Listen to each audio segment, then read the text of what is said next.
महाभारत के युद्ध को खत्म हुए कई वर्ष बीत चुके थे। हस्तिनापुर का राजगद्दी पर अब परीक्षित विराजमान थे। लेकिन एक दिन बिना किसी को बताए, बिना किसी राजनीतिक कारण के, पांडव अपना राजपाट त्याग कर निकल पड़े एक ऐसे सफर पर जिसका अंत था स्वर्ग। ये था उनका महाप्रस्थान, पांडवों की स्वर्ग यात्रा। एक ऐसी यात्रा जो न सिर्फ शारीरिक थी बल्कि आत्मा की परीक्षा भी थी। महाभारत के अंत के बाद पांडवों ने कुछ साल तक शांति से राज किया, लेकिन एक दिन युधिष्ठिर ने सपने में एक आवाज सुनी, तुम्हारा समय पूरा हो चुका है, अब तुम्हारा रास्ता राज से नहीं स्वर्ग से जुड़ा है।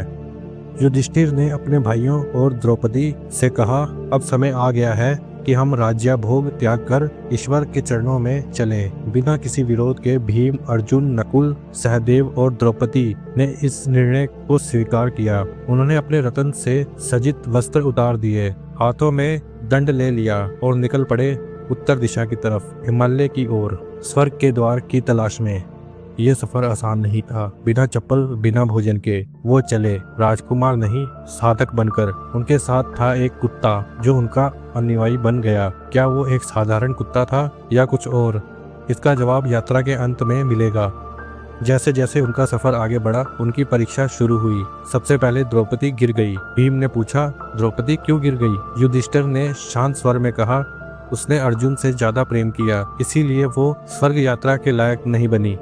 आगे बढ़े। कुछ दूर चलते ही सहदेव गिरा। युधिष्ठिर ने कहा, उसके अंदर अपना ज्ञान का अहंकार था। फिर नकुल गिरा, अपने सौंदर्य पर गर्व करता था। युधिष्ठिर ने कहा। फिर अर्जुन, जो महाभारत का महान धनुर्धर था, वो भी गिर गया। उसने घोषणा तो की थी कि दुष्टों को मार देगा, पर कृष्ण के बिना अपने वचन को पूरा नहीं कर सका। और अंत में भीम, जिसने दुर्योधन को गदा से हराया था, वो भी गिरा। युधिष्ठिर ने आंसुओं को रोककर कहा, भीम अपने बल के लिए गर्व करता था, इसीलिए उसका पतन हुआ।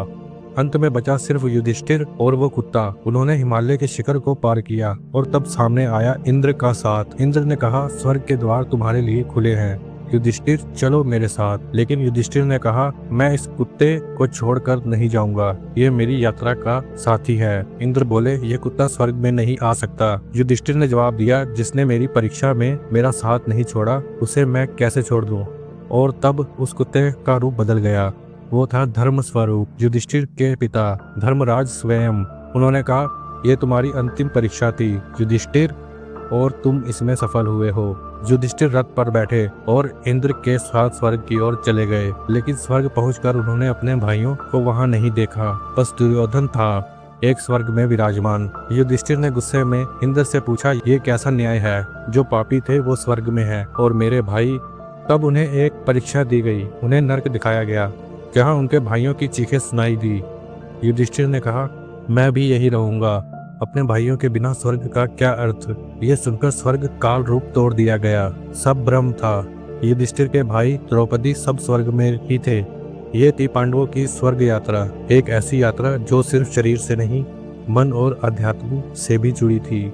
जहाँ हर कदम पर एक परीक्षा थी, जहाँ हर मोड़ पे त्याग का पाठ था, और अंत में केवल वही स्वर्ग गया जिसने धर्म, प्रेम और सत्य का पालन किया। ये कहानी सिर्फ इतिहास नहीं, एक सीख है हम सबके लिए।